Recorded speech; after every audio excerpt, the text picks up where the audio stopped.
আসসালামু আলাইকুম রহমতুল্লাহি ওবরকাতুহু। সম্মানিত দর্শক, গ্রীষ্মের প্রচণ্ড তাপদাহ চলছে। তার সঙ্গে সারা বাংলাদেশে বিদ্যুৎ সংকট। গ্রাম অঞ্চলে ১২ থেকে ১৩ ঘন্টা পর্যন্ত বিদ্যুৎ থাকছে না। শহরের অবস্থা একটু ভালো, কিন্তু শহরে আবার যে ট্রান্সপোর্ট, গণপরিবহন, আজকের যে ভিডিওটি আমি করছি, আজকের দিনের শীর্ষ খবর, পত্রপত্রিকার শীর্ষ খবর, মহানগরীতে 20% গণপরিবহন তারা গাড়ি চালাতে পারছে না ডিজেলের অভাবে। গণপরিবহন নেই, আর প্রত্যেকটি পেট্রোল পাম্পে যে পেট্রোলের জন্য দুর্বিষহ অবস্থা, এটি পেট্রোলের দাম বৃদ্ধি করার পরও কমেনি। অধিকন্ত যারা গাড়ি ব্যবহার করি তাদের একটা বিরাট অংশ, এটি 20%, অর্থাৎ গণপরিবহনে যেখানে তথ্য দিয়ে বলছে যে 20%, কিন্তু ব্যক্তিগত গাড়ির যারা মালিক তারা, আমার কাছে মনে হচ্ছে তাদের যে মুভমেন্ট অ্যাটলিস্ট 50% কমিয়ে দেওয়া হয়েছে, অর্ধেক কমিয়ে দেওয়া হয়েছে। নেহায়েত প্রয়োজন না হলে কেউ গাড়ি নিয়ে বের হচ্ছেন না বা ঘর থেকে বের হচ্ছেন না। অনেকের একাধিক গাড়ি থাকা সত্ত্বেও তারা প্রয়োজন হলে উবারে যাচ্ছে, পাবলিক ট্রান্সপোর্টে যাচ্ছেন, আর অনেকে একেবারে গাড়িই বের করছেন না। ফলে প্রাইভেট গাড়ি যেগুলো আছে সেগুলোর মালিকরা অর্ধেক গাড়ি ব্যবহার করছেন বা বের হচ্ছে না। ফলে রাস্তাঘাটে বেশিরভাগ জায়গাতে ফাঁকা, আর কোথাও কোথাও দুর্বিষহ যানজট। যেখানে যেখানে পেট্রোল পাম্প রয়েছে তার আশেপাশকে কেন্দ্র করে যানজট। তো এরকম যখন প্রকৃতি, পরিবেশ এবং রাজনীতি অনেকটা যুদ্ধ নির্ভর হয়ে পড়েছে, ফুয়েল মানে জ্বালানি নির্ভর হয়ে পড়েছে, এবং এই জ্বালানি সংক্রান্ত সমস্যার কারণে আমাদের বাজার নিয়ন্ত্রিত হচ্ছে। বাজারে পণ্য সামগ্রীর সেই যে মূল্য হু হু করে বাড়ছে, রাজনীতির অনিশ্চয়তা দেখা দিয়েছে, এবং আমাদের সঙ্গে যে আন্তর্জাতিক কূটনীতি, অর্থনৈতিক কূটনীতি, IMF-এর সঙ্গে, বিশ্বব্যাংকের সঙ্গে, জাইকার সঙ্গে, অন্যান্য বিদেশি ব্যাংকগুলোর সঙ্গে, সেটি বাধাগ্রস্ত হচ্ছে এবং আমাদের এই দুর্বলতা তারা সুযোগ নিচ্ছে। আমাদের সঙ্গে যে ডিপ্লোম্যাটিক রিলেশন রয়েছে অন্যান্য রাষ্ট্রগুলোর, সেখানে আমরা কোনো কুল কিনারা পাচ্ছি না, না ভারতের সাথে, না পাকিস্তানের সাথে, না চীনের সঙ্গে, কিংবা না আমেরিকার সঙ্গে। আমাদের মোল্লারদের মসজিদ পর্যন্ত আমরা একজন রাষ্ট্রদূতের সঙ্গে দেখা করে, বা রাষ্ট্রদূত আমাদের সঙ্গে দেখা করেছে, এটার মধ্যে আমাদের যে কুয়াতুল বাঙালি, কুয়াতুল বাঙাল, বাঙালির যে শক্তিমত্তা, আমরা এটা প্রদর্শন করতে চাচ্ছি। আর জনগণের মধ্যে বিভ্রান্তি সৃষ্টি করার জন্য নানা রকম যাকে বলে ভাওতাবাজি আমরা করছি, রাজনীতিবিদরা বেশি করছি। এই যখন অবস্থা, তখন হঠাৎ করে রাজপথ উত্তপ্ত হয়ে গেল। চট্টগ্রামে জামাতের যে ছাত্র সংগঠন শিবিরের সঙ্গে ছাত্র দলের যে মারামারি, চট্টগ্রাম সিটি কলেজে, সেই মারামারিটা শুরু হলো। ছাত্রদল তারা শিবিরকে গুপ্ত বলে গালি দিয়েছে। গুপ্ত, তোরা একটা গোপন সংগঠন। তো আসলে আমাদের দেশে গুপ্ত সংগঠনটা এটা একটা সময় মর্যাদার ছিল। যারা আন্ডারওয়ার্ল্ডের থেকে রাজনীতি করতেন, যেমন নকশাল রাজনীতি করতেন, বামধারার অনেকগুলো সংগঠন ছিল যাদের বিরুদ্ধে হুলিয়া জারি করা হতো, এবং যার বিরুদ্ধে যত হুলিয়া ছিল তাকে তত মর্যাদাবান, সম্মানিত রাজনীতিবিদ মনে করা হতো। যেমন মাস্টারদা সূর্য সেন, তার বিরুদ্ধে হুলিয়া ছিল। পশ্চিমবঙ্গের কিংবদন্তি রাজনীতিবিদ জ্যোতি বসু, তার বিরুদ্ধে হুলিয়া ছিল। এমনকি বঙ্গবন্ধুর বিরুদ্ধেও হুলিয়া জারি করা হয়েছিল। তো এই যে আমি আবার তথ্যটা, বঙ্গবন্ধুর বিরুদ্ধে হুলিয়া ছিল কিনা আমাকে একটু চেক করে বলতে হবে, আমি বলে ফেলেছি, যেন এটা নিয়ে আবার ট্রল না হয়। কিন্তু বাকি যে দুজনের কথা বললাম, এটা ইতিহাস প্রমাণিত, তাদের বিরুদ্ধে হুলিয়া ছিল, অর্থাৎ জ্যোতি বসু এবং মাস্টারদা সূর্য সেন। তো এটাকে যে সময় গর্বের বিষয় মনে করতো, জনগণের স্বার্থে তারা পরিবার পরিজন সব কিছু ছেড়ে দিয়ে বনে জঙ্গলে বাস করতেন এবং রাজনীতি করতেন। তখন গুপ্ত রাজনীতির সম্মান ছিল। কিন্তু এখন গুপ্ত রাজনীতিটাকে বলা হয় যারা বেঈমান, এরা মুনাফেক, এরা প্রতারক, এরা ভণ্ড। এই চরিত্র যাদের রয়েছে তাদেরকে গুপ্ত সংগঠন বলা হয়। এগুলো একটা। তো সেইভাবে শিবিরকে, জামাতকে এই গত ২ বছর ধরে বিএনপিও গালাগাল করছে গুপ্ত, তারপরে মিডিয়াগুলোতে গালাগাল করছে গুপ্ত, আর বিএনপির যারা শীর্ষ নেতৃত্ব তারা তো সরাসরি মানে ট্রল করছে যে এরা হলো গুপ্ত। এখন এটা আসলে জামাত কোনো অবস্থাতে মানতে পারছেন না।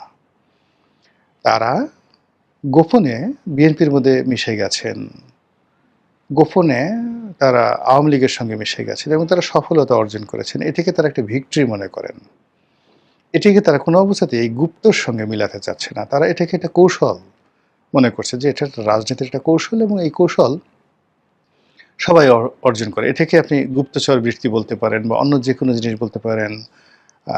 সেটা তারা এটাকে একটা ডিকশনারিতে বাংলাদেশের একটা নিউ ডাইমেনশন অফ পলিটিক্স হিসাবে পরিচয় করতে চাচ্ছে এবং তারা মনে করছে যে আমরা এই যে কৌশল অবলম্বন করেছি, এই কৌশলের কারণে আমরা বিজয়ী হয়েছি। শেখ হাসিনা রেজিমের শেষ হয়ে গেছে বা তাদের পতন হয়েছে, আর এই কারণে আমাদের কারণে আসলে বিএনপি ক্ষমতায় এসেছে, আমাদের কারণে এনসিপি তৈরি হয়েছে। পুরো we are the master plan, আমরা এই সব কিছু করেছি। আমরা ইউনুসকে এনেছি, আমরা আমেরিকাকে বাংলাদেশের ব্যাপারে ইনভলভ করেছি, আমরা ভারতকে নরম করেছি, আমরা চীনকে যা কিছু দেশি বিদেশি সব কিছু জামাত করেছে। এইরকম যখন তাদের একটা মনোভাব, তখন তারা ধরে নিয়েছিল ইনের জমানাতে যে তারাই ক্ষমতায় আসবে এবং এদেশে একটা ইসলামী এমিরেটস কায়েম হবে। কিন্তু পরবর্তীতে কিসে কি হয়ে গেল, হিসাব সব এলোমেলো হয়ে গেল। বিএনপি ক্ষমতায় এলো, তারেক রহমান সাহেব প্রধানমন্ত্রী হলেন, এটা জামাত তো আসলে মানতে পারছেন না। আর এই অবস্থাতে জামাতের মনে হলো যে আমাদের বাড়া ভাতে ছাই দেওয়া হয়েছে। ছাই দিয়েছে কে? বিএনপি দিয়েছে ছাই। তো যে বিএনপি তাদেরকে বাড়া ভাতে ছাই দিল, এখন সেই বিএনপি তাদেরকে গুপ্ত বলছে। এটা যতবার শুনছে ততবার তাদের মেজাজ গরম হচ্ছে এবং এই মেজাজ গরম থেকে চট্টগ্রামের সিটি কলেজে মারাত্মক মারামারি হলো, সারাদিন মারামারি হলো এবং এই মারামারির সময় যেটি হলো, কে বা কারা সেই শিবিরের এক কর্মীকে পিছন দিক থেকে চাপাতি বা রামদা দিয়ে কোপ দিয়ে তার পায়ের গোড়ালি কেটে ফেলা হলো।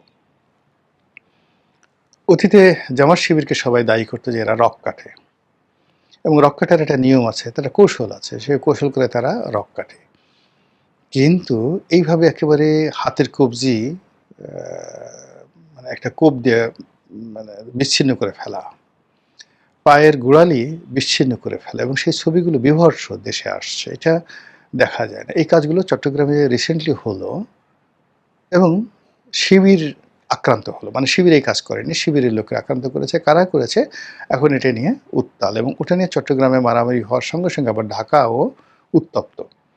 ঢাকা বিশ্ববিদ্যালয় সেই উত্তপ্ত ছিল সারা রাত, নানা রকমভাবে কথাবার্তা হচ্ছে এবং সবাই বলছে যে যেখানে যেখানে গুপ্ত দেখো সেখানে সেখানে থুথু মারো, থুথু মারো, এই ধরনের আওয়াজ তোলা হচ্ছে।